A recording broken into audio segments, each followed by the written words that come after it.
Today, Virginia is holding a special election on redistricting that is drawing some national attention. Commonwealth voters are weighing in on a plan to alter the state's congressional districts.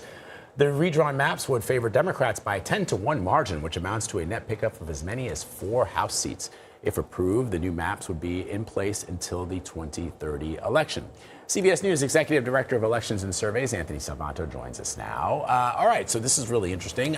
Break down what's happening here. And I've seen some people, some political scientists, Anthony, suggesting that the Republicans' move in Texas may have ultimately backfired because now we're seeing these moves happening across different states, and it's not always going to favor the Republicans. See, I think that sets up the bigger context here that everybody watching this needs to be reminded of. I just scribbled some numbers here on this board before I even show you Virginia. Okay. 2010, 2020, 2030. Usually we do redistricting after a census. These are the years in which we do a census, right? Years that end in a 0.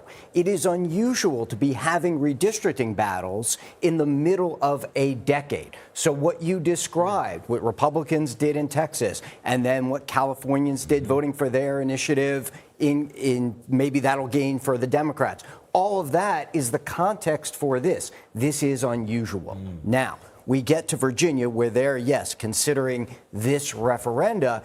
And what you might see is the Democrats trying to pick up, maybe it's up to 4 seats, maybe it would end up being a 10-1 map. That's the context here amid all these fights going on. Where does this end, Anthony? I mean, it seems like we're seeing this arms race of redistricting in Texas and California, in Virginia. Other states are considering it as well. How does this end? Well, it starts with, I think, the differences between where you see concentrations of Democrats live and concentrations of Republicans. So I'm going to show you this map. I'm going to show you the presidential vote from last time to give you a sense of that, right? In the case of Virginia, a lot of Democrats live up in Northern Virginia. They sort of run up the score in statewide elections there, also down towards Virginia Beach. But rural areas out here, these red areas, these are all more Republican. So to answer your question, what you're really talking about is differences between rural voters.